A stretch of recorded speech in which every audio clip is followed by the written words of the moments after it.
This old-time radio program was originally aired live, long before the advent of high fidelity. As a result, you may detect an occasional surface noise or volume drop due to transmission problems so common to old radio. We hope, however, that any variance in audio quality will not take away from your pleasure in listening to this, one of the all-time favorite shows. Screen Directors Playhouse. Star, Edmund Gwenn. Production, Miracle on 34th Street. Director, George Seaton.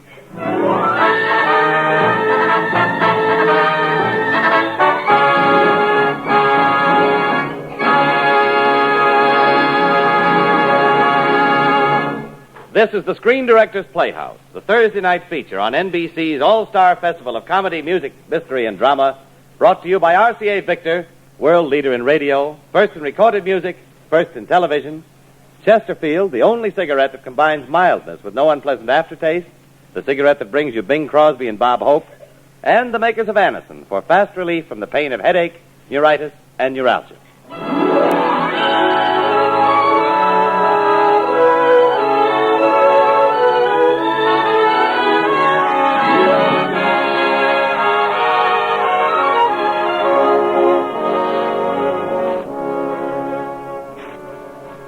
The Hollywood Screen Directors present the Christmas party for the 500 special girls and boys gathered here in our studio, and for children of all ages everywhere. We present the delightful motion picture Christmas story, Miracle on 34th Street, starring Edmund Gwenn in his original Academy Award-winning role of Kris Kringle.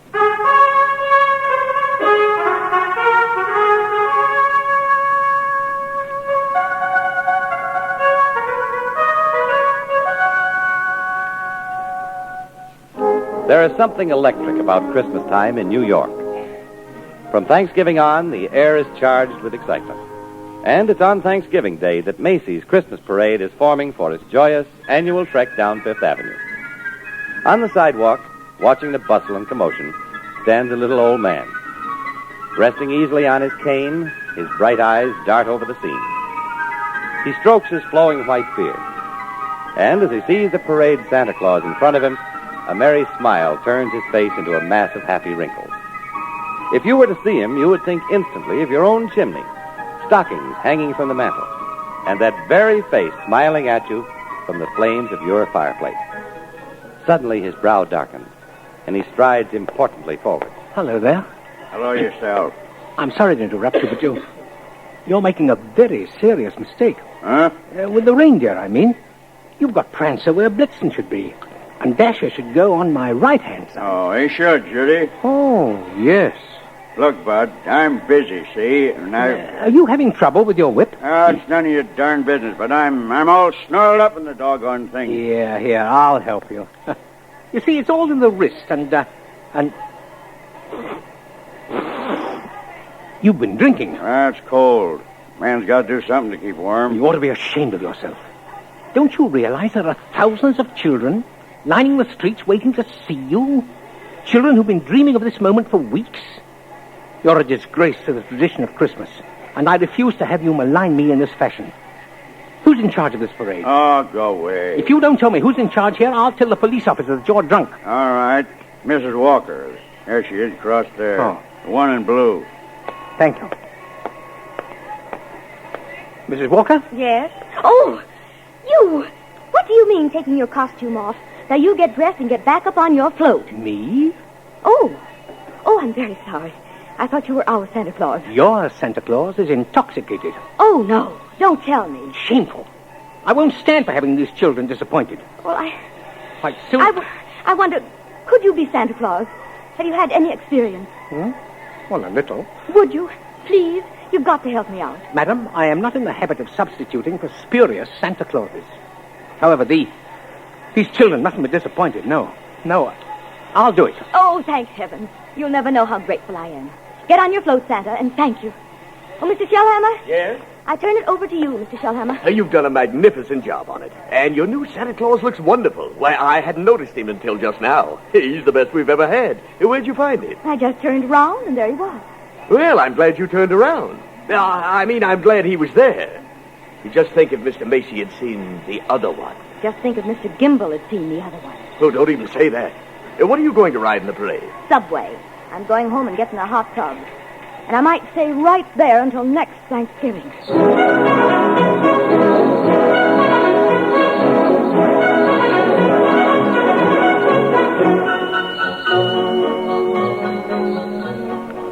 Susan, look at the parade. I've seen it before. The music's pretty. Yes, it is. Mother will be home soon, Mr. Gailey. I hope so. It would be nice for you to meet her. Yes, I'd like that. But not before the parade's over. Oh, the parade. Say, look at that big baseball player. He was a clown last year. They just changed the head and painted him different. My mother told me. Wow, he's really a giant, isn't he? Not really. There are no giants, Mr. Gailey. Well, maybe not now, Susie. But in olden days... Not even then. Well, what about the giant that Jack killed? Jack who? Well, Jack and the Beanstalk. I never heard of that. You must have. You've just forgotten it. It's a fairy tale. Oh, one of those. I don't know any fairy tales. You mean your mother or father never read you any? My mother thinks they're silly. I don't know whether my father thinks they're silly or not. I never met my father. You see, my father and mother were divorced when I was a baby. Oh.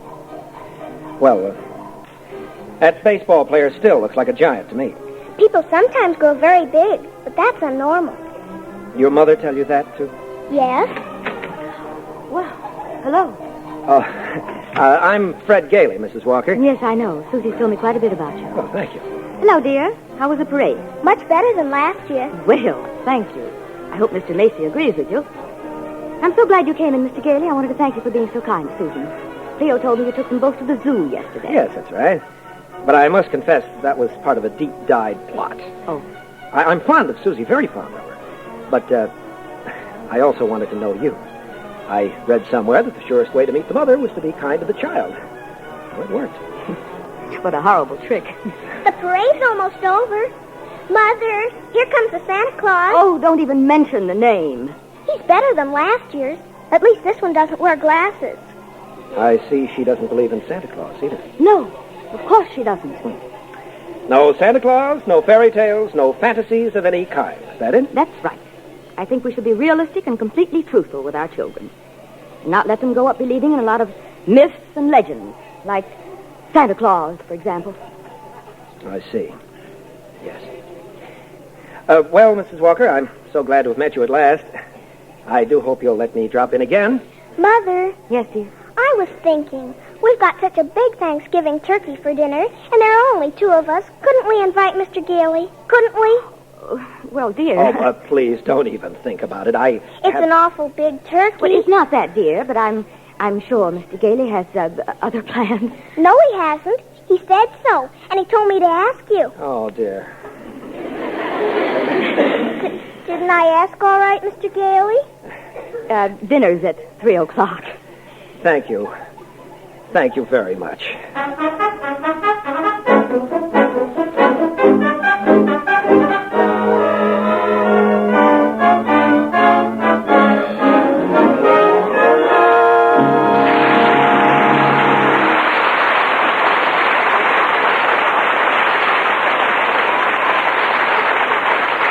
Our story will continue in just a moment. But now here's a word from RCA Victor. When you go to select your television set for Christmas, you'll surely want to see a complete RCA Victor combination before you decide. You'll want to see an RCA Victor because it's America's favorite television. It's million-proof, proven in well over 1 million homes. And you'll want to see a complete RCA Victor television radio phonograph combination because here's your chance to get console television, console radio, console phonograph at a price far below the cost of all these services with comparable quality. They're magnificent affairs which give you in one beautiful cabinet 2 RCA Victor radios, AM and FM, and 2 RCA Victor automatic record changers, in addition to RCA Victor million-proof television. You'll find them better looking, better performing in every way. But what will wed you to one of them for life is the fact that they give you so much for so little. Yes, they'll make you say, this is truly a wonderful buy. Remember, see your RCA Victor dealer for a million-proof television combination tomorrow.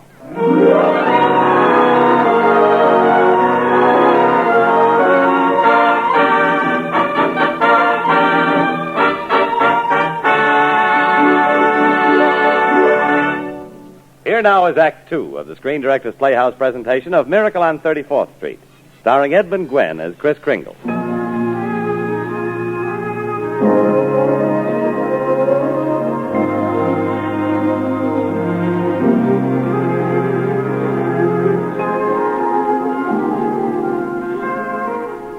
Thanksgiving Day is over. Macy's Christmas Parade was a smashing success, and the new Santa Claus something of a sensation. There seemed to be an intangible quality about the old fellow which communicated itself to the children which lined the route.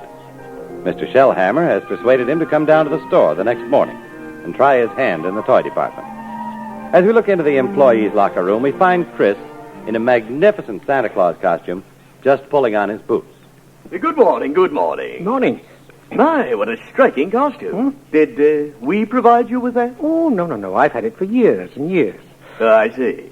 Well, before you go up on the floor, I want to give you a few tips on how to be a good Santa Claus. Oh, go right ahead. Well, here's a list of toys we have to push. You know, things that we're overstocked on. Oh. Now, you'll find that a great many children will be undecided as to what they want for Christmas. When that happens, you immediately suggest one of these items. Eh? Understand? I certainly do. Good. Now, you memorize this list, and when you finish, come up to the 7th floor. I'll be waiting for you. And don't be too long now. Imagine making a child take something he doesn't want just because a man like that bought too many of the wrong toys. That's what I've been fighting against for years. The way they commercialize Christmas. Well, I can't think of a better place to start this year's campaign, nor a better way to start than by tearing up this list. Oh. There. I feel better already.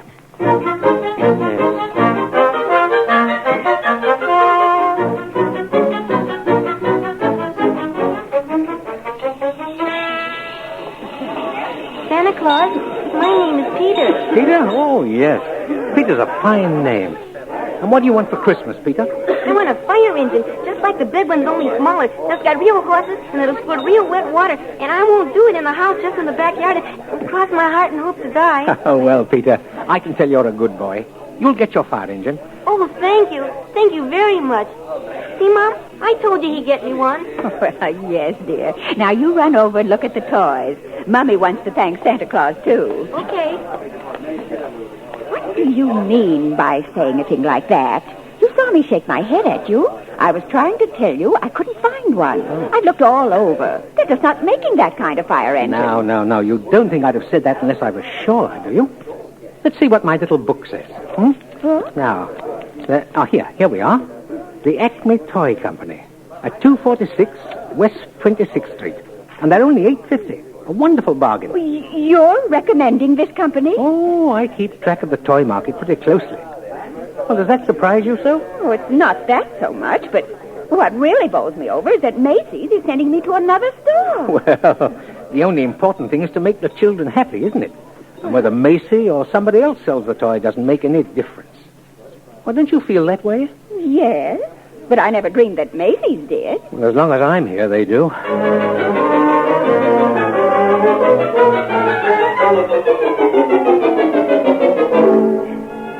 Now, you'll find just what you want at FAO Schwartz, $6.75.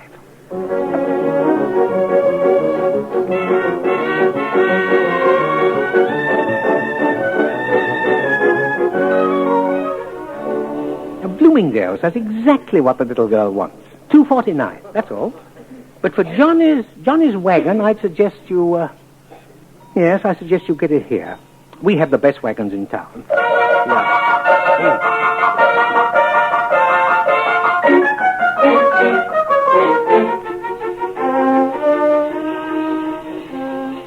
Oh, yes, we have skates. And they're very good skates, too, but they're not quite what your little boy wants. No. Now, I'd suggest you go across the street. They have exactly what you're looking for there. At Gimbel's. Gimbal! Oh, you frightened me. Oh, this is Mr. Shellhammer. He's head of our toy department. Well, I came back to congratulate you and Macy's on this new stunt you're doing. What? Imagine sending people to other stores. I don't get it. It's... It certainly is. You said it. To think that a big store like this puts the spirit of Christmas ahead of the commercial. It's wonderful. Well, I've never done much shopping here, but believe me, from now on, I'm a regular Macy customer. Well, thank you, madam. And thank you, too. And there'll be hundreds of other women who feel just the way I do, too. Now, I tell you... I must be going mad. I've never heard of such a thing in all my life. Well, you'll find she's right, Mr. Shellhammer. A lot of people are going to like it. An awful lot of people. Yeah, but the point is, will Mr. Macy like it?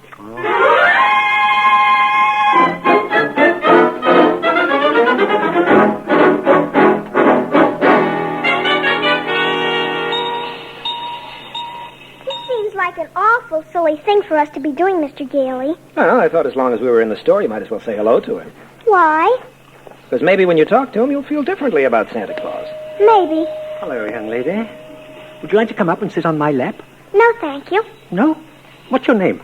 Susan Walker. What's yours? Mine, Kris Kringle. I'm Santa Claus. Ha. Oh, you don't believe that, do you? Nope. You see, my mother is Mrs. Walker, the lady who hired you. But I must say you're the best-looking one I've ever seen. Oh. Your whiskers aren't loose at the sides. Well, you pulled them. Go on, let's see why. I will. Oof. Hey, they don't come off. That's because they're real. Just like I'm really Santa Claus.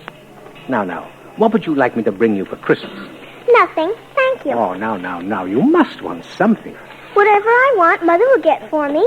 Oh, if it's sensible and doesn't cost too much, of course. Susan! Hello, Mother. Hello, Mr. Gailey. Hi. Come along, Susan. I think you've taken up enough of this gentleman's time. Goodbye, Come now. Susan. Bye. Bye. The explanation for all this is very simple. Your Cleo's mother sprained her ankle. Yes, I know. Cleo called me. I've been wondering where you were. He's a nice old man, Mother. And those whiskers are real, too. Yes, dear. Many men have long beards like that. Susan, would you mind sitting here for a minute? I'd like to talk to Mr. Gailey. All right. I shouldn't have brought Susie to Santa Claus, huh? Well, I'm sorry. Just that I couldn't see any great harm in merely saying hello to the old gent. But I think there is harm. I tell her Santa Claus is a myth. You bring her down here, she sees thousands of gullible children and meets with a very convincing old man with real whiskers. This sets up within her a harmful mental conflict. What is she to think? Whom is she going to believe? Go on. And by filling them full of fairy tales, they grow up considering life a fantasy instead of a reality. They keep waiting for a Prince Charming to come along, and when he does, he turns out to be... We were talking about Susie, not you. Oh. Whether you agree with me or not, I must ask you to respect my wishes regarding Susan. She's my responsibility, and I must bring her up as I see fit. Okay, she's your kid. Exactly. Now I've got to go back to my office. You know, you've given me quite a bit to think about. Both about Susan and you. So long.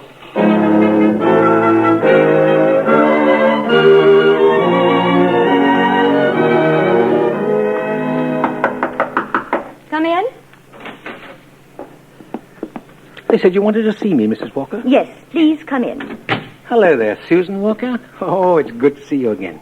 It's awful nice to see you. Oh, you're awfully lucky, Mrs. Walker. That's a lovely little girl you have there. Thank you. And Susan's the reason I asked you to come here. Oh. She's a little confused, and maybe you can help to straighten her out. I'll be glad to. Would you please tell her that you're not really Santa Claus? That there actually is no such person? Well, I'm sorry to disagree with you, Mrs. Walker, but not only is there such a person, but here I am to prove it. No, you misunderstand. I want you to tell the truth. What is your name? Kris Kringle. Susan, I'll bet you're in the first grade. Second. I mean your real name. Well, that is my real name. Second grade? It's a progressive school. Oh. Miss Adams, please bring in the Santa Claus file. Hold the employment cards. That hat of yours is very cute. Where do you get such a lovely outfit? Macy's. We get 10% off. Now, please don't feel that you have to keep pretending for Susan's benefit. She's an intelligent child and always wants to know the absolute truth. Good, because I always tell the absolute truth. Now, Susan, about your school. What's the name of your teacher? Oh, thank you, Miss Adams. Now then, is this your card? Let's see. Yes, that's it. Name, Kris Kringle. Address, Brooks Memorial Home, Great Neck, Long Island.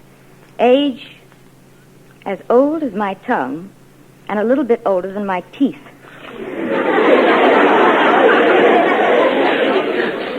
Susan, dear, you go in and talk to Miss Adams for a few minutes. I'll be right with you. All right. Goodbye. Goodbye, young lady.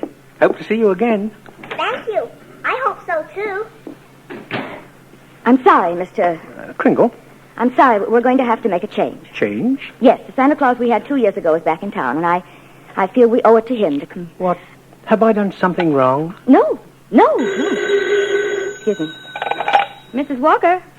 Mrs. Walker, Mr. Macy speaking. I have just been informed of the new policy you and Mr. Shellhammer initiated without consulting me or the advertising department. I do not approve of your methods, but in the face of the tremendous response on the part of the public, I can't be angry with you. I admit it sounds ridiculous to me. Imagine Macy's Santa Claus sending customers to Gimbel's. But you cannot argue with success. From now on, not only will our Santa Claus continue in this manner, but I want every salesperson in this store to do precisely the same thing. If we haven't got exactly what the customer wants, we'll send him where he can get it. We'll be known as the helpful store, the friendly store, the store with a heart. That's a wonderful Santa Claus you've got there, Mrs. Walker. Don't lose him. You will find a more practical expression of my gratitude in your Christmas envelope, Mrs. Walker. My congratulations. That was Mr. Macy. Talks a lot, doesn't he? Sometimes. Mr. Macy suggested we find something else for the other Santa Clauses and keep you on. Oh, well, thank you. Thank you. That's mighty good news. You'll be here in the morning? I certainly will.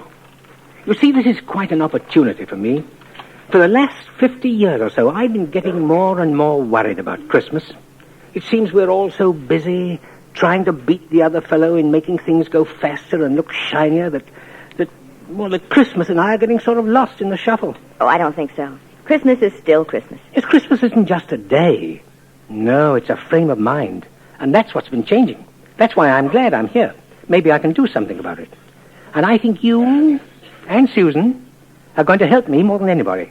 We are. How? Well, you two are sort of the whole thing in miniature. If I can win you over, then there's still hope. If not, well, I warn you, I don't give up easily. No. Good night, Mrs. Walker. Good night, Mr. Kringle.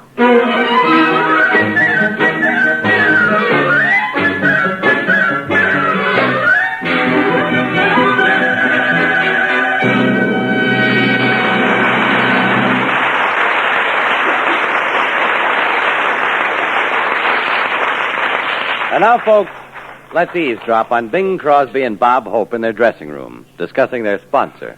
The Chesterfield people are wonderful to work for. But Chesterfield didn't hire us for radio alone, you know. We got to do a lot of personal work for the firm. That's right. We're here in San Francisco on a very special mission. I'm working the mural room at the St. Francis, and Bob is cigarette girl at the top of the mark. They tried Crosby at the top of the mark, but he got the bends. Seriously, friends, Skinflint and I, we do agree 100% on this. Chesterfields are milder. And they leave no unpleasant aftertaste. So always buy our cigarette, Chesterfield. The best cigarette for you to smoke. Chesterfield, always wins first place. That milder, mild tobacco never leaves an aftertaste. So open a pack, give 'em a smell. Then you smoke 'em. Don't forget to give Crosby for Christmas. I mean the Chesterfield Christmas carton with Bing as Papa Santa Claus. You are listening to the Screen Directors Playhouse, the Thursday night feature of NBC's All-Star Festival. The third act of Miracle on 34th Street will continue after a brief pause for station identification.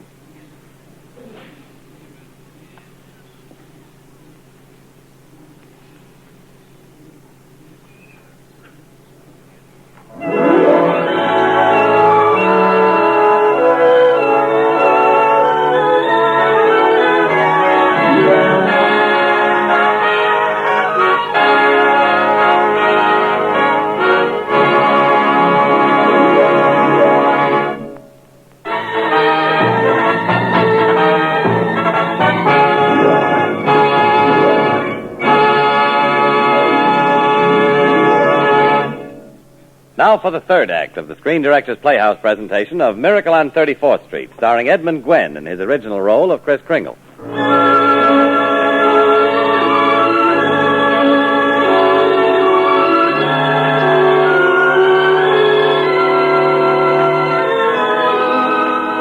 Business is booming at Macy's. Kris Kringle's popularity is growing by leaps and bounds. Doris Walker is still worried because she cannot dismiss the thought that Kris is slightly unbalanced. And this seems logical to her because he obviously thinks he is Santa Claus. Fred Gailey, however, feels differently and has brought the old gentleman home to dinner. Kris has dropped into Doris's apartment to call on Susan. Hello. Hello. Thanks for inviting me to dinner. It was a great pleasure. Susan, I'm going to try again. I want a chance to prove to you that there is a Santa Claus. Well, now, there must be something you want for Christmas. Something you haven't even told your mother about? No, there isn't. Oh, now, why don't you give me a chance, eh? All right. I want a house for Christmas. Oh, you mean a doll's house? No, a real house. Huh? And if you're really Santa Claus, you can get it for me. And if you can't, you're only a nice man with a white beard like Mommy says. Now, wait a minute, Susie. Just because every child can't get his wish, now that doesn't mean there isn't a Santa Claus. That's what I thought you'd say. Yeah, but don't you see, some children wish for things they couldn't possibly use. Like real locomotives or B-29s. But this isn't like a real locomotive or a B-29. Well, it's awful big for a little girl like you. Now, what could you possibly do with a house? Live in it with my mother. Well, but you've got this lovely apartment. I don't think it's lovely. I want a backyard with a swing and a garden and lots of things growing in it. Well. But I guess you can't get it, huh? Well, no. No, I didn't say that. It's a tall order, you know, Susie, but I'll do my best. Okay. Okay, Susie. Let's have some dinner now, shall we? Huh? After that, I'll go to work on your problem.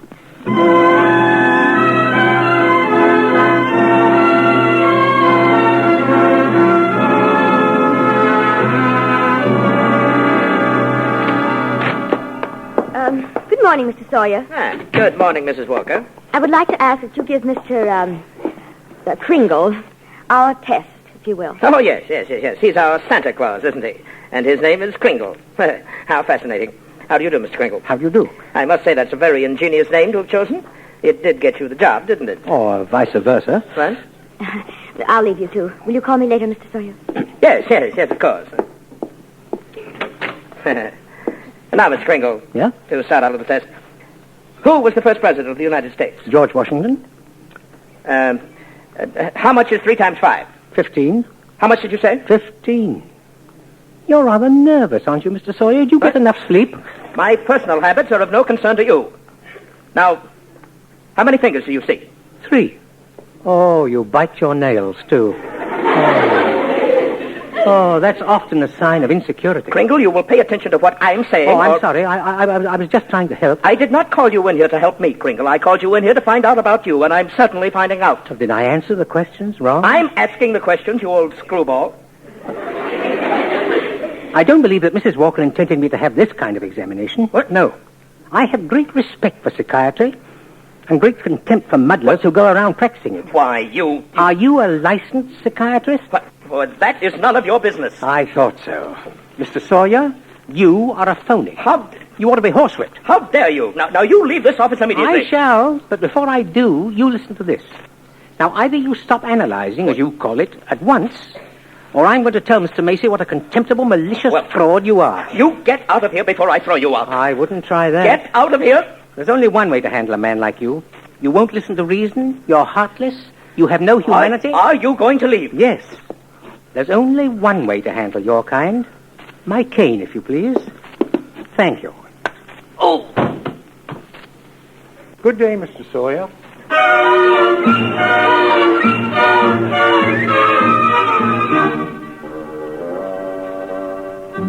This concludes the first part of this cassette. Please turn the cassette over and begin again on side 2. Hello, Chris. Hello, Fred. Why did you do it? Well, he deserved it. Oh, I don't mean hitting Sawyer over the head. I couldn't agree with you more about that. But what you did here at Bellevue, I don't understand it. Oh, that examination? Yes. I failed it. Deliberately? Yes. So why? Why? Well, because for the last few days I've had great hopes. I had a feeling people were beginning to believe, especially Doris. You know what happened. When I hit Sawyer, It was Doris who had me brought here to Bellevue. Chris, let me tell you something. Doris hasn't really believed in anything for years. You can't expect her suddenly... Well, it's not just Doris. Now, there's Mr. Sawyer.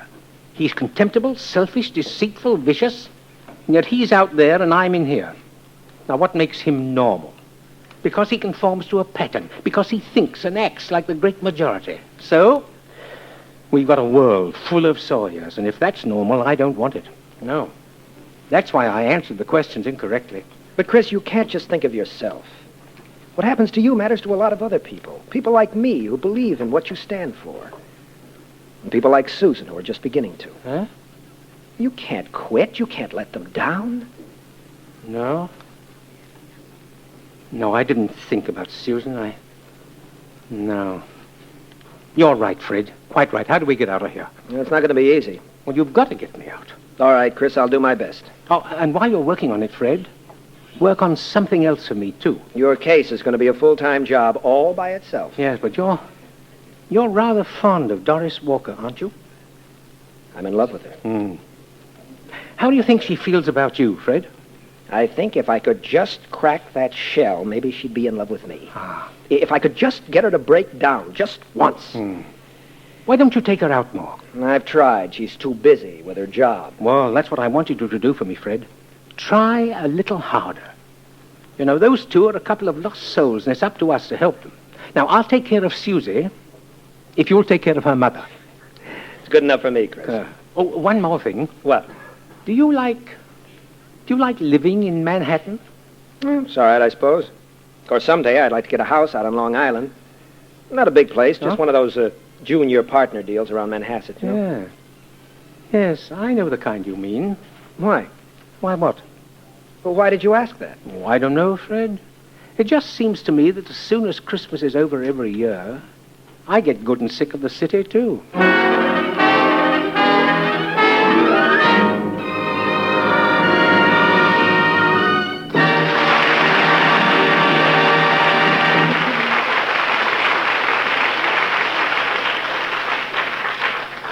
Every day you hear more and more about an incredibly fast way to relieve the pains of headache, neuritis, and neuralgia. It's Anacin. A-N-A-C-I-N. Now, the reason Anacin is so wonderfully fast-acting and effective is this. Anacin is like a doctor's prescription.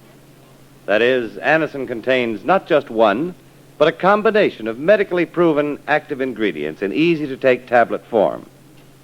Thousands of people have received envelopes containing Anacin tablets from their own dentist or physician, and in this way discovered the incredibly fast relief Anacin brings from the pains of headache, neuritis, or neuralgia. So the next time a headache strikes, take Anacin. A-N-A-C-I-N. Anacin in handy boxes of 12 and 30. Economical family-size bottles of 50 and 100. Ask for Anacin at any drug counter.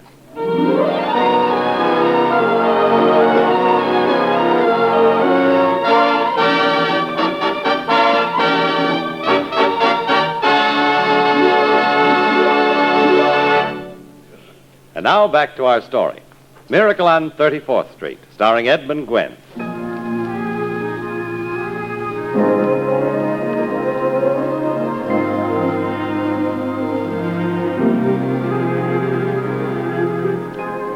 So, with Christmas right upon us, Kris Kringle is in Bellevue, with a competent authority of psychiatrists judging him insane. At any moment, papers of commitment will be put through the New York courts, which will keep Kris committed permanently. Fred Gailey has managed to file his claim for a formal hearing. In the matter of Kris Kringle, Your Honor, the commitment papers are before you. If Your Honor please, I should like to call the first witness. Proceed, Mr. Mara. Mr. Kringle, will you take the stand? Good morning, Your Honor. Good morning. Before you begin, Mr. Mara, I want to explain to the witness that this is a hearing, not a trial. Mr. Kringle, you do not have to answer any questions against your wishes or even testify at all. We have no objection, Your Honor. Oh, I'll be glad to answer any questions that I can. What is your name? Kris Kringle. Where do you live? Well, that's what this hearing will decide. A very sound answer, Mr. Kringle. Thank you, Your Honor. Do you believe that you are Santa Claus? Well, of course. The state rests, Your Honor. Well, Mr. Gailey, do you wish to cross-examine the witness? I believe he was employed to play Santa Claus. Perhaps he did not understand the Oh, question. I understood the question perfectly, Your Honor. No further questions at this time. Well, in view of this statement, do you still wish to put in defense, young man? I do, Your Honor. I'm fully aware of my client's opinions. In fact, that's the entire case against him. All those complicated tests and reports boil down to this. Mr. Kringle is not sane because he believes himself to be Santa Claus. An entirely logical and reasonable assumption, I'm afraid. Well, it would be if the clerk here, or Mr. Mara, or I believed that we were Santa Claus. Anyone who thinks he's Santa Claus is not sane. Not necessarily. For example, Your Honor, you believe yourself to be Judge Harper, and nobody questions your sanity, Your Honor, because you are Judge Harper. I know all about myself, young man. Mr. Kringle is the subject of this hearing. Yes, Your Honor.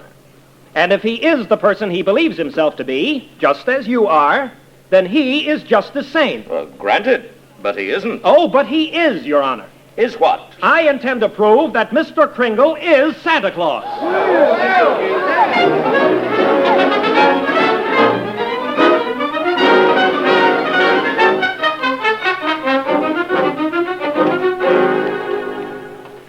Doris. Well, hello. I'm glad you're home. I read the paper, Fred. You're not serious about this. Of course I am. But you can't possibly prove that he's Santa Claus. Well, why not? He made Macy and Gimble shake hands, didn't he? That was impossible, but it happened. I'd like to know what your firm thinks about this. They are saying that I am jeopardizing the prestige and dignity of an old established law firm. And either I drop this impossible case immediately, or they will drop me. The old buzzards. Well, I guess that's that. Yep. They left me no choice. So I quit. Fred, you didn't. Of course I did. I can't let Chris down. He needs me, and all the rest of us need him. Look, darling, I love Chris, too. He's a kind, wonderful old man, and I admire you for wanting to help him. But you've got to be practical. You can't throw your career away because of sentiment. I'd like to prove something to you. And I can, too.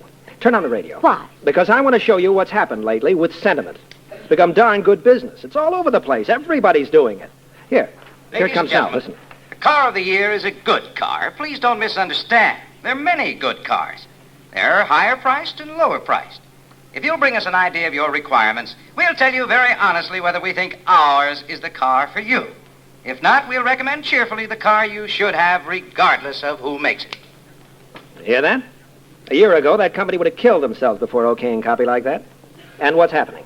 They're doing the biggest business in their history. You can blame that on Chris. Yes, I know, Do you realize that a little old man that I'm defending is responsible for all those commercials? You know what he's done for the industry of this country?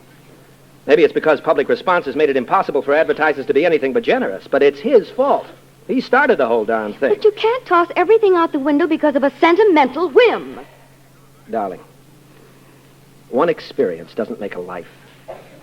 You've got to have faith. It's not a question of faith. It's just common sense, Fred. Faith is believing in things when common sense tells you not to. And I guess these last few years you've developed too much common sense.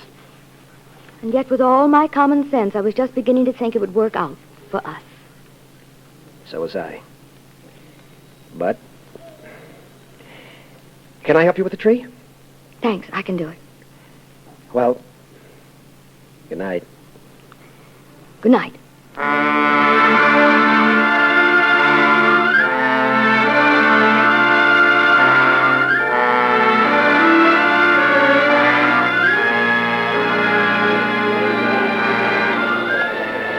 May I examine my witness, Your Honor?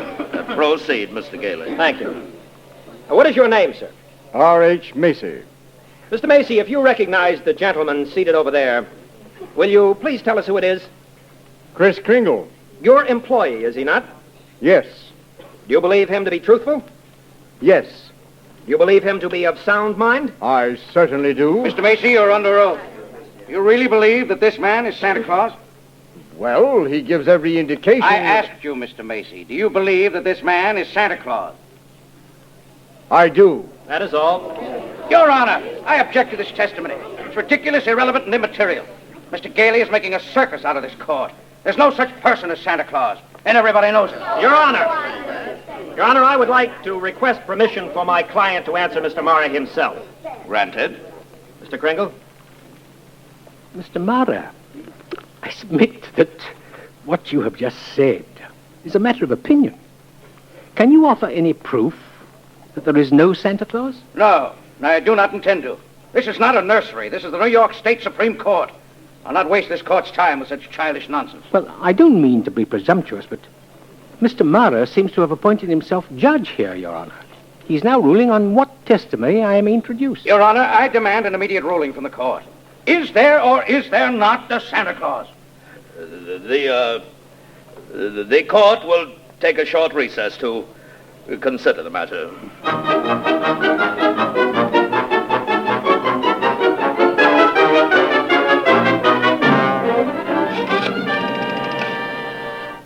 Oh, hello, darling.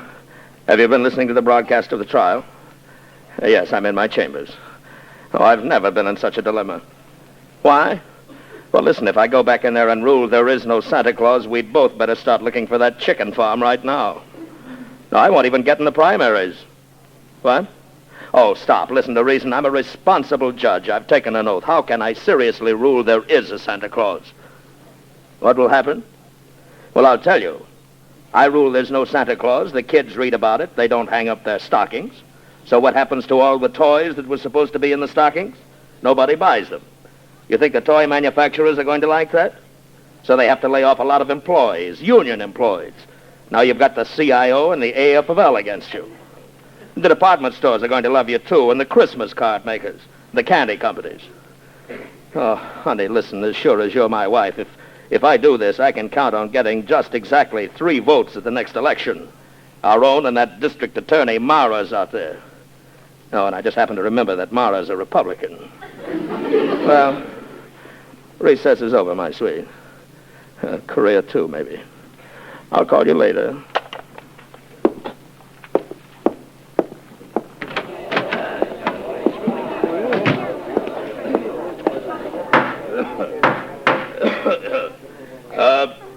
Before making a ruling, this court has consulted the highest authority available. The question of Santa Claus seems to be largely a matter of opinion. Many people firmly believe in him. Others do not. American justice demands a broad and unprejudiced view of such a controversial matter. This court, therefore, intends to keep an open mind. We shall hear evidence on either side. Your Honor, the burden of proof for this ridiculous contention clearly rests with my opponent. Can he produce any evidence to support his views? If the court please, may my client take over for me? Well, yes, of course. Well, will Thomas Mara please take the stand? Oh, me? No, Mr. Mara. Thomas Mara, Jr.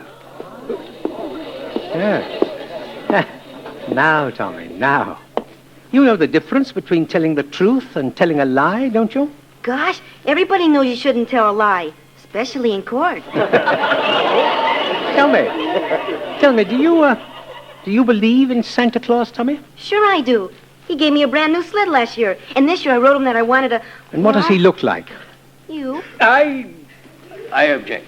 Overruled. Well, tell me, Tommy, why are you so sure there is a Santa Claus? Because my daddy told me so. Didn't you, Daddy?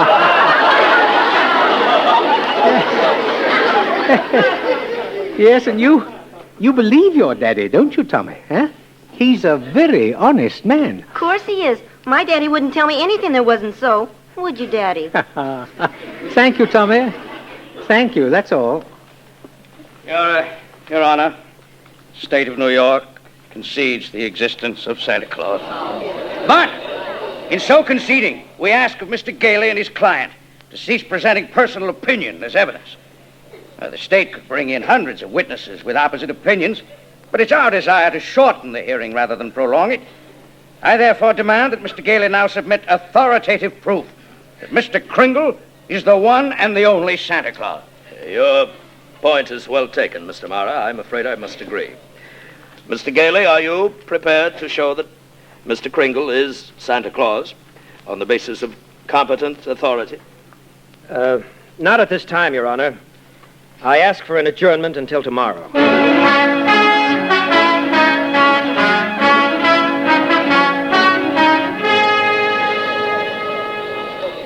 Morning, Chris.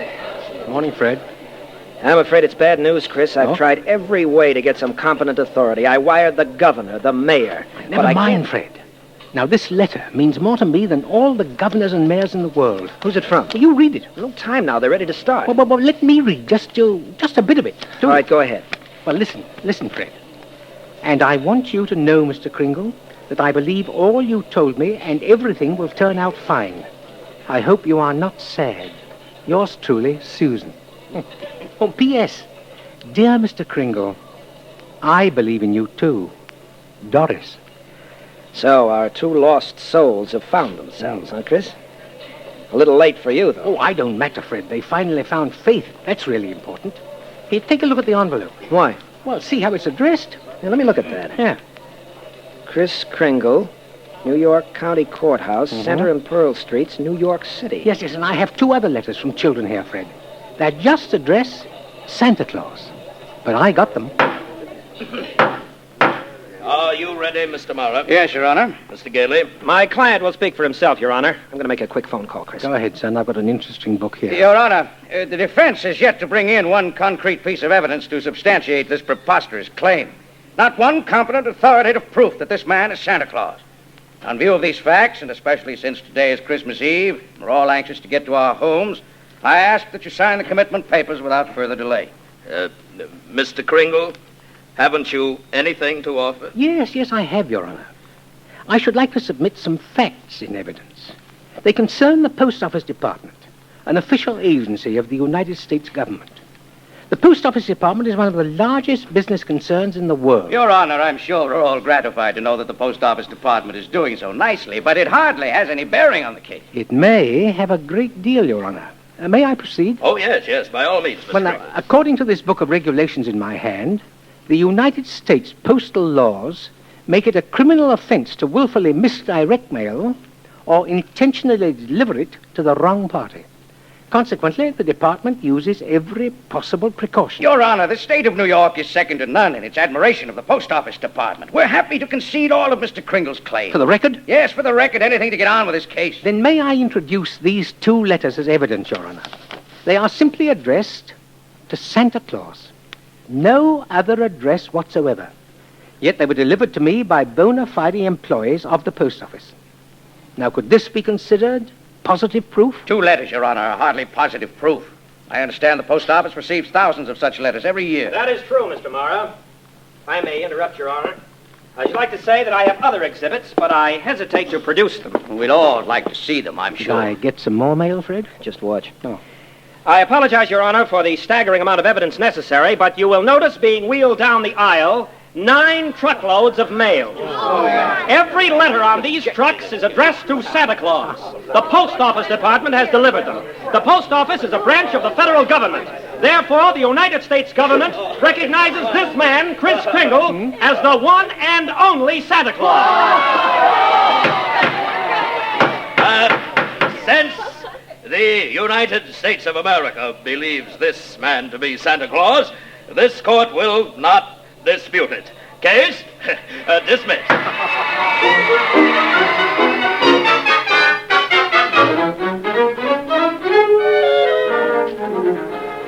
I got your note, Doris, in court. Made me very happy. I'm glad, Chris. Making our Christmas very happy to have you with us. I didn't get my present. Oh, but darling, you have loads of presents. Not the one I wanted. Not the one Mr. Kringle was going to get for me. Well, I tried my best, Susie, but... You couldn't get it because you're not Santa Claus, that's why. You're just a nice old man with whiskers, like Mother said, and I shouldn't have believed you. I was wrong when I told you that, darling. You must believe in Mr. Kringle and keep right on doing it. You must have faith in him. But, Mommy, he didn't get me the... Oh, it doesn't make sense. Faith, darling, is believing in things when common sense tells you not to. I mean, just because things don't turn out the way you want them to the first time, you've still got to believe in people. I found that out. You mean it's like that? If at first you don't succeed, try again? Yes. I thought so. Come in. Merry Christmas, everybody. Merry Christmas. Anybody notice they didn't get any presents from me? I did. Yes, I'll bet you did. And I'll bet your mother did, too, only she's too polite to mention it. Well, I've got two presents. One, Doris, is a little special. And it's just for you. Oh. It's very tiny. It's in a very tiny plush box. It's very round and filled with a lot of love. You want me to leave? Stay right where you are, Chris. All right. I like it here. I've got another present. Where is it? It's in my pocket on a piece of paper. It's called an option. Well, what's an option? Something that means that nobody else can buy this present unless I don't want it. Do you want it? I want it if you and Mommy want it as much as I do. Look, Susan. Here's a picture of it. It's a house. It's my house, Mommy. It's my house. The very house I asked Mr. Kringle for. You asked Mr. Kringle for this house? Susie, isn't it wonderful to believe again? Oh, I do, Mr. Kringle. I do. So do I, Chris. And that's the happiest Christmas that you could possibly give me. I believe, too, Chris. You know that. Tell me something. Oh, anything, Fred. Who are you? Me? I'm Kris Kringle. Bye.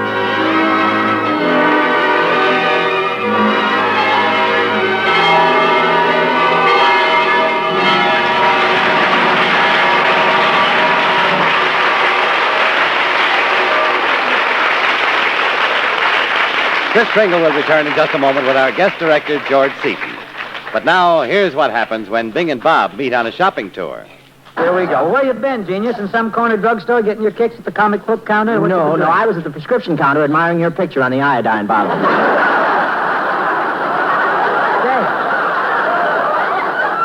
There's a delightful picture of you on the Lydia Pinkham bottle, too.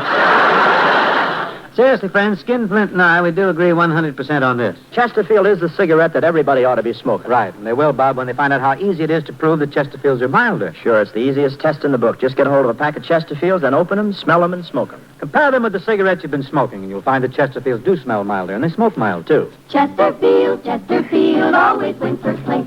That milder, mild tobacco never leaves an aftertaste. So open a pack, give them a smell. Then you'll smoke 'em. This Christmas, give Chesterfield Christmas cartons with Bing Crosby as Papa Santa Claus.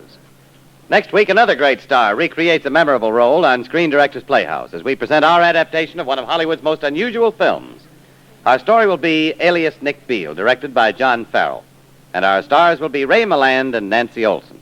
Now, here again is tonight's star, Edmund Gwenn.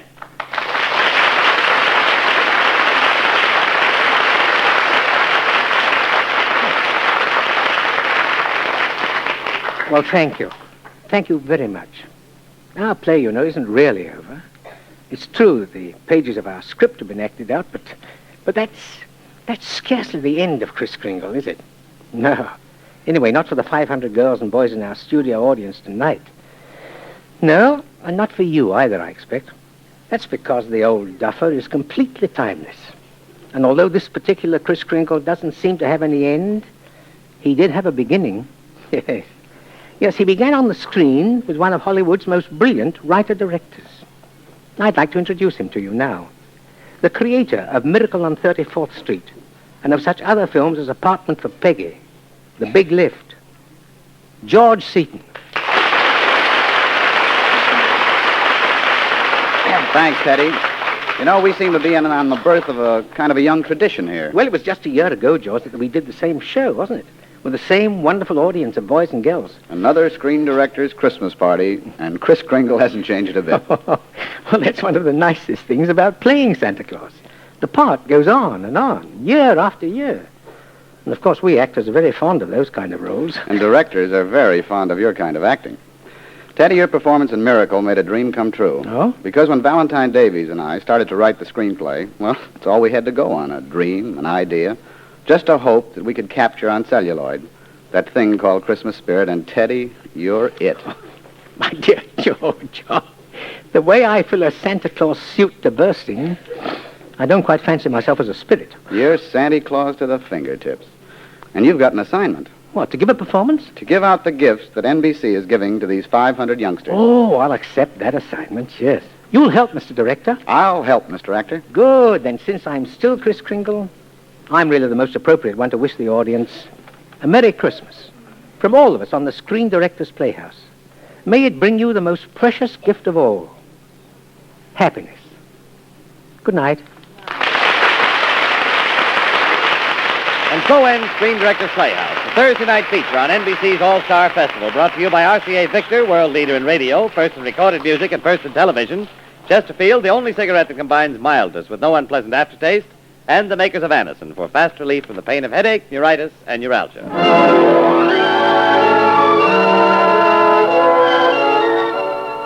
Miracle on 34th Street was presented through the courtesy of 20th Century Fox.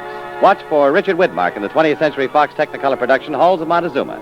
Edmund Gwenn may currently be seen in the 20th Century Fox productions Mr. 880 and For Heaven's Sake, which George Seaton has directed. Included in tonight's cast were Lorene Tuttle as Doris, David Ellis as Fred, Gail Bonney, Joan Ray, Bill Conrad, Ralph Moody, Herb Rawlinson, Joel Nestler, and Jack Moyles. Miracle on 34th Street was adapted for radio by Nat Wolfe. The Screen Directors Playhouse is produced by Howard Wiley and directed by Bill Carnes. This is Jimmy Wallington speaking and inviting you to listen again next Thursday when we present Ray Milland and Nancy Olson in Alias Nick Beale with Screen Director John Farrell.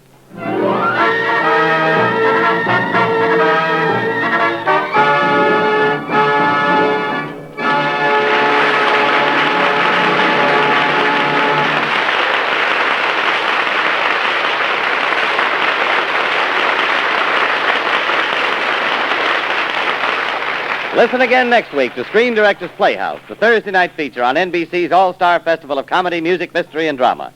Listen tomorrow evening to the one and only Duffy's Tavern, the Friday night feature of the All-Star Festival. Join Archie and the gang at Duffy's Tavern tomorrow night on NBC.